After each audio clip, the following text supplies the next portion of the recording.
自然人凭证，就这样。健保卡，自然人凭证，还有健保卡。去国税局报啊，还有网路吧。我知道的是网络申报，就是自然人凭证，然后还去国税局，然后听说好像公所也可以。自然人凭证，没有，平常都去国税局啊。今年我有听我朋友说网路，但是其实很简单呐、很快，大概5分钟就把它都结束了。对，我觉得很方便，蛮建议的。通常都是我老公帮我报如果民众来的话，他如果有带健保卡或是自然人凭证，还有他户口名簿上面的户号，我们就可以提供民众这边的服务。那咱有中部的时段吼，无法当书写吼，阮同仁来当干服务。今年首日申报延期到6月30号，那因为疫情的关系，所以鼓励大家在家里申报哈。你用健保卡自测或者是自然人凭证，就可以在家里申报。那如果家里没读卡机，也可以到4大超商去拿一个查询码，那在家申报就可以。那如果你都没有的话，你到国税局，我们有纳税服队，也有同仁会帮忙协助报税。你没有办法缴税的时候，也可以申请分期或延期缴纳。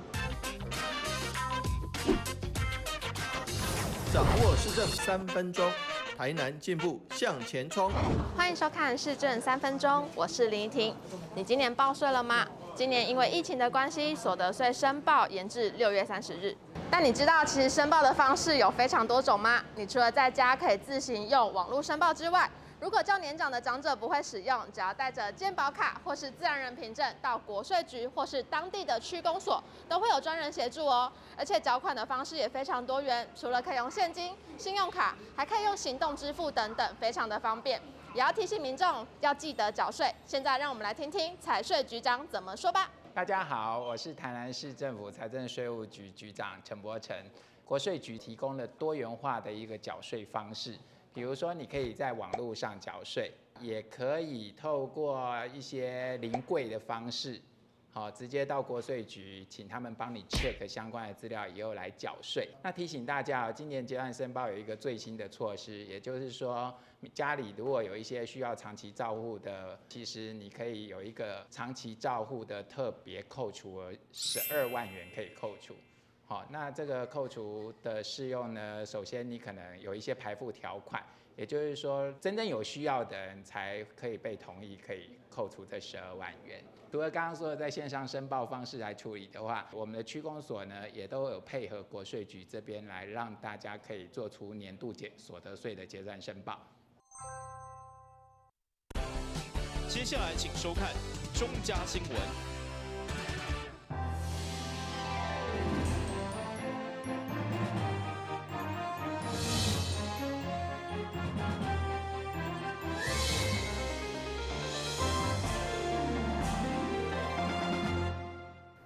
你好，我是顾家，欢迎收看5月13号礼拜3的中嘉台南电影新闻。虽然现阶段这活动拢是以防疫优先，不过因为疫情已经一步一步伫咧控制，所以包括国际联巡比赛甲理论场的自强活动，到底到尾办地方拢相当关心。所以市长黄伟哲上午明确表示，联巡比赛将照常举办，至理论场的自强活动，希望这2礼拜内好好评估决定。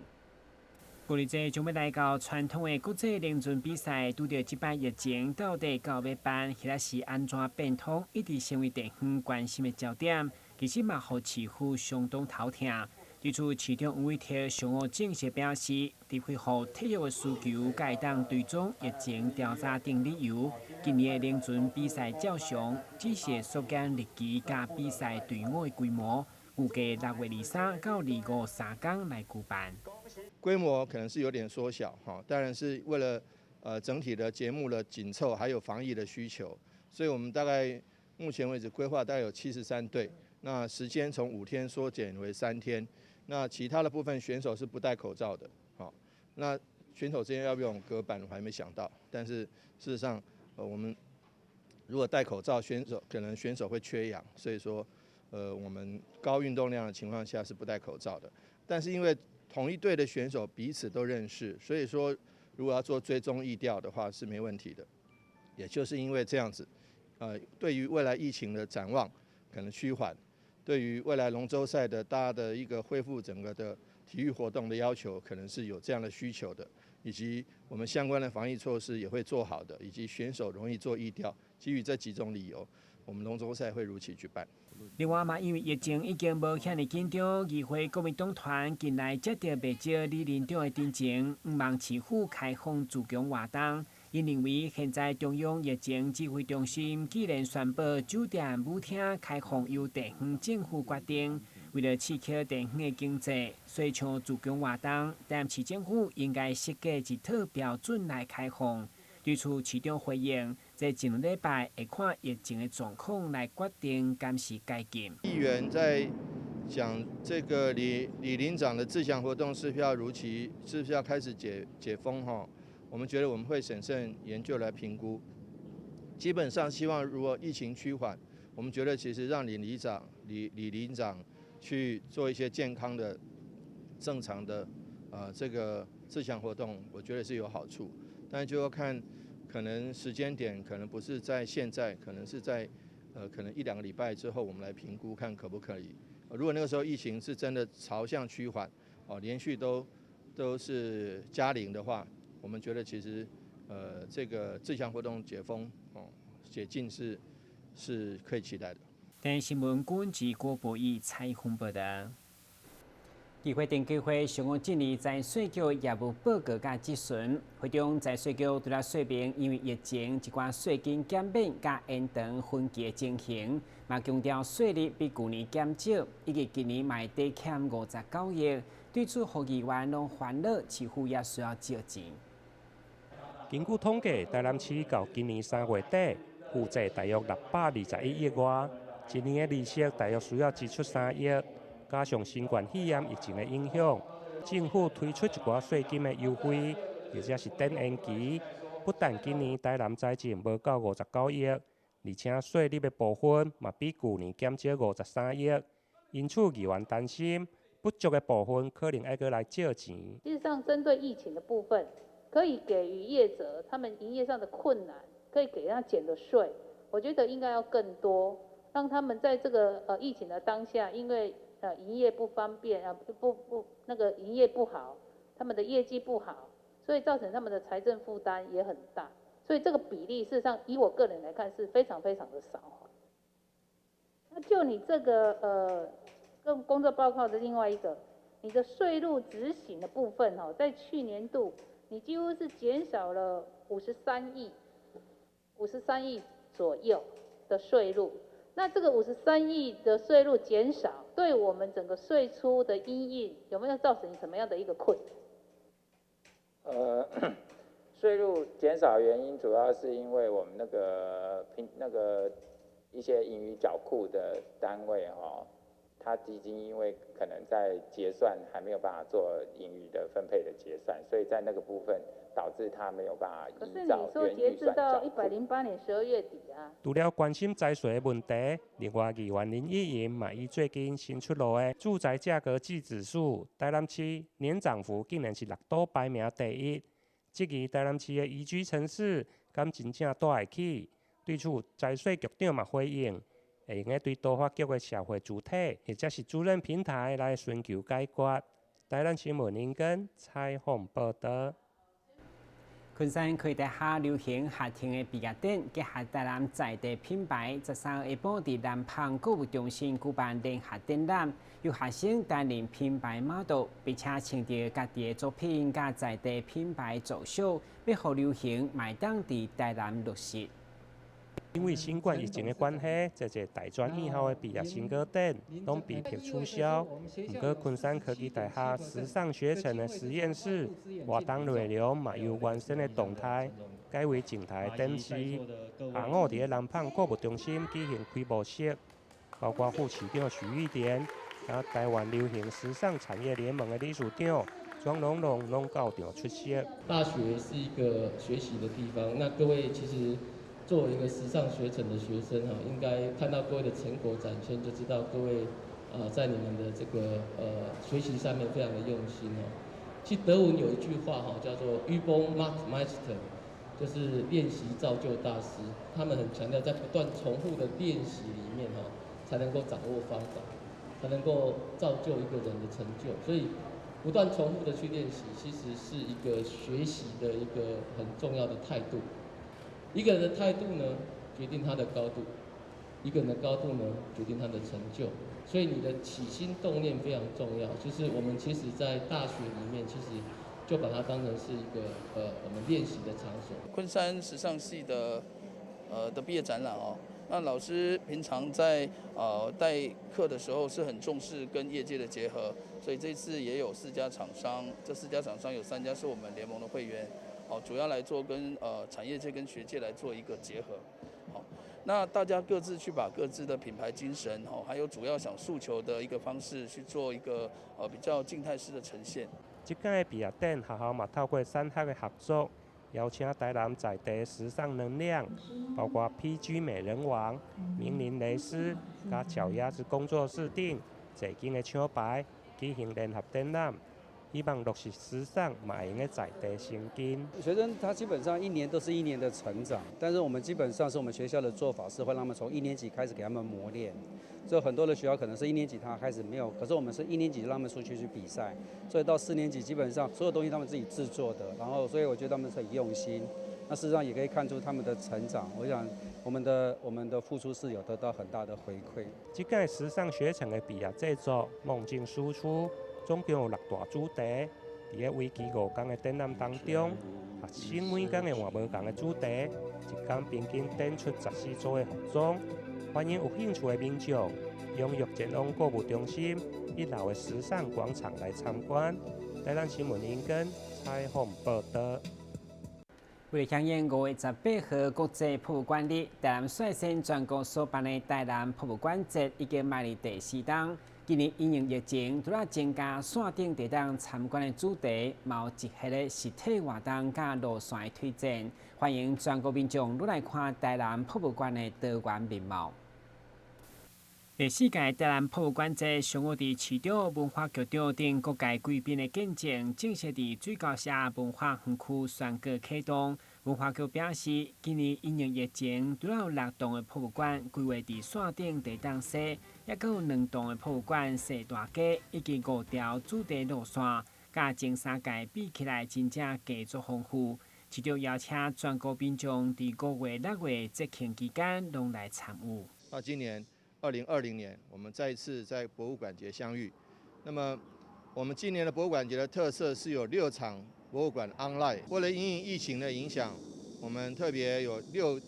六个博物馆是采用线上博物馆的方式。那么有2场的博物馆踩大街、逛大街，另外有5场的这个博物馆的教学合作，跟学校、管校合作，有5条的博物馆路线。其实今年的博物馆节是非常的内容充实。有别于以往，那5月18日是联合国定的世界博物馆日，所以呢，我们对于这个博物馆的一个这个社教功能以及它的一个历史文化保存的功能，我们都非常重视。所以说，未来的博物馆节只会越办越规模越大，然后这个参与的人数越来越多。那台南市这个博物馆之都，总共有57个博物馆，那我们觉得其实能够运用一个文化的一个资源，能够让我们博物馆更加多彩多姿、更加充实，是我们努力的目标。记者会中所发表的博物馆节影片，片中的女主角范晨飞嘛到场分享伊4天翕30个博物馆的卖力宣传，要带领大家看见台南整个城市的一座大型的博物馆。非常非常多的博物馆啊，还有这些文化馆，所以就是你看到这么漂亮的地方，就会让我觉得，我下一次一定要再回来。所以我们虽然其实因为57个嘛，这次的活动。那我们这次只跑了30个，所以我还有27个额度，可以再花4天的时间再去一次这样。可以。其实我这几天就是因为前几天是因为母亲节的关系，我这几天就是带着我妈妈在这个嘉义、台南的地方，就是这样走来走去这样。所以其实这几个景点有很多的博物馆也可以去。今年的博物馆节，市府嘛特别甲昆山科技大学等大专院校合作，举办5栋的展览，结合学生的专业技能，来为博物馆的展示助力创新的活力。台南新闻管及郭博义采访报道。小段节马上转来新闻现场。跟我们一起走进阅读森林吧！我们将阅读分成6大主题。首先邀请到新时代作家杨富敏、江儿、李炳书、阿春爸、IG 作家，来到台南爱读册节目中与您见面。敬请锁定每晚8点半第3公用频道。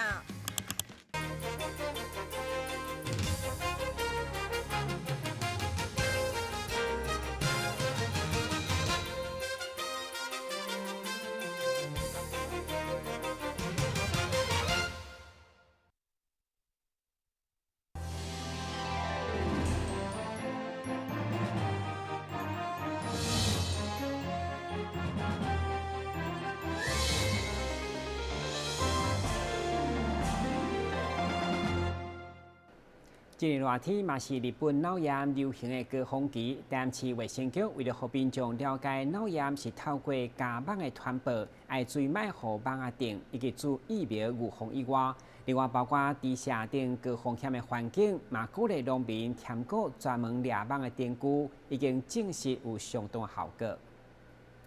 虽然大家拢在关心肺炎疫情，不过根据了解，今年亚洲地区已经开始有流行日本脑炎的趋势，加上天高的疫情，今年同期甲去年比较起来，病媒蚊的指数嘛有提高，拢互卫生单位神经变甲安。上午市长嘛特别到桂林社区活动中心进行防疫宣导，呼吁疫苗注射甲清除病媒蚊自身源的重要性。那去年台南市第一例的登革热的本土案例是6月20几号、22号，所以说我们希望说今年病媒蚊的指数是比去年多，这个幼软筒所找到的这个结节数也是比较多，所以我们真的对疫情不敢掉以轻心，也希望市民朋友们大家一起配合，拿出这个防治这个COVID-19 肺炎的这个精神来对抗登革热。另外，针对日本脑炎伫5月到10月流行季节，地下甲稻田拢是高风险的环境。会长嘛特别展示伫地下专门用来猎蚊的灯。动保处长表示，今年向中央争取200座的补助，鼓励民众先自规来装，提早预防。除了说靠打预防针之外，我们也希望能够有一些更积极的作为来防范这个猪只的日本脑炎。所以我们现在在跟我们的养猪户这边来推广使用这个捕蚊灯。那捕蚊灯的效果最主要是借由说，这个它的构造是会有灯光以及风扇以及下面的一个网子。好，那借由这个进到猪场里面的这一些蚊子会被这个灯光吸引以及风扇吸进去，然后会被打到这个网子里面。那依照专家学者的研究，实际上这个捕蚊灯用在这个牧场，这个吸引捕捉这蚊子的效果非常好。那我们现在希望能够逐步来做推广，除了一定要打疫苗之外，打猪只日本脑炎疫苗之外，那也能够多多来使用这个捕蚊灯来诱捕这个病媒蚊。宣导会中嘛，展示疾病管制署所制作的网架人物来做宣传，用创新活泼的方式，希望引起大家注目。不过市长却认为，中央甲病媒蚊画甲像美少女同款，会互大家感觉病媒蚊敢若并无可怕，应该调整一下。台新闻管制郭国义采访报道。但市会室外园区空旷，除了部分提供停车甲种树啊立美化。现在议长竟利用部分的空间作为员工的农园，而且举办在前的分组比赛，看倒一组种得较好。在防疫期间，嘛借出所该职员的心情。面对武汉肺炎的疫情，现在各行各业员工上班拢爱挂喙暗，有时阵规工挂落来，难免心情会郁卒。对此，台南市议会伫个议长郭信良的规划，特别提供东边的一块空地。互员工来种菜，要栽草仔花啦吼，无人看到上好个。要栽悬的树，因为下面是地下室，土壤只有20公分啦。那这边放入这边太可惜了。那最近疫情呢，非常的严峻哦，大家申请都很紧张，就会提供他们呢种一些丝瓜啦、金瓜啦。让他们每天早上来关心这个它成长有多长，让它成长的过程，跟他分享他的喜悦，让他有个心情解闷了，不然大家都好像压力锅快要爆炸了有时候有没有看过这个丝瓜怎么成长？那也是一个享受农村乐的一种的情形。虽然这块地讲大无大，不过真适合种攀藤类的菜瓜，不但大片啊，而且佫提供职员来分组领用，看对一组种了较好。一礼拜来看到植物的成长，每一位职员拢感觉真疗愈。小时候我们家有丝瓜棚，但是没有自己亲手去做这个栽培培育它。对啊，现在才知道原来它的幼苗跟它长出来叶子其实是不一样的，我现在才知道。然后其实防疫期间我们在办公室几乎都整天都佩戴着口罩，其实真的闷得不太舒服。刚好借这个机会可以到外面来透透气。也看看我们的培育的丝瓜长的状况，跟它做一个心灵的交流吧，希望它长得更好。会跟这个植物一样，觉得会成长。对，纵使在疫情的期间，我们也要寻找机会来自我成长。虽然不是每一位职员拢是做事的，不过伫个农家主地过期长的亲自解说，不但发觉菜瓜嘛有无同的品种，而且生长的过程嘛真紧。希望伫所有职员用心的照顾下，真紧就会看到结果。台南新闻林根采访报道。根据基比下中心的统计，妇女伫生产过后，高达5成到8成会有情绪较歹情形，因为产后荷尔蒙影响，其中2成更可能出现产后抑郁，若无小心处理，甚至会造成家庭的悲剧。所以，先建议应该伫产后4礼拜到6礼拜伫门诊检查时，顺续做抑郁症的筛检。基比医学中心妇产科医师郭田妮表示，产后忧郁症大约分做3级，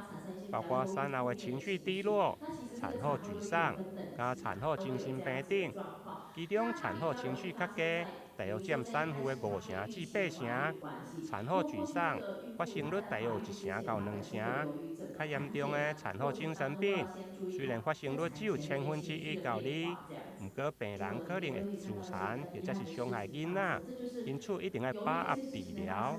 产后妇女在产后因为荷尔蒙的影响啊，往往会产生一些比较忧郁的情绪。那我们会在这个部分给予很多的关怀，那包括最佳的时机就是在产后回诊4到6周的时候，那让她填写一个爱丁堡产后忧郁量表，那根据分数来评估，找出比较高风险的妇女，然后转介相关的人员给她关怀，以及找出处理的方法，这样子。那希望能够借由这个方法去避免一些不好的事情发生。你要说全部的发生比率来讲的话，其实有忧郁情绪的妇女是不少，但是真的有达到说需要照顾的话，大概是可能就是10% 以内这样子。那这些部分是我们努力就是最主要要去预防的部分。基比医学中心表示，根据产后的忧郁量表统计，影响产妇产后的情绪前3名，分别是囡仔的照顾问题、红孩仔破病、加饲奶等。不过，伫个基比产后关怀照顾，包括有妇产科、小儿科、精神科、加卫教师、社工师等适当的关怀甲协助，希望会用个达到预防产后忧郁的发生。台南新闻林根采访报道。感谢准时收看5月13号的中嘉台南电视新闻，咱再会。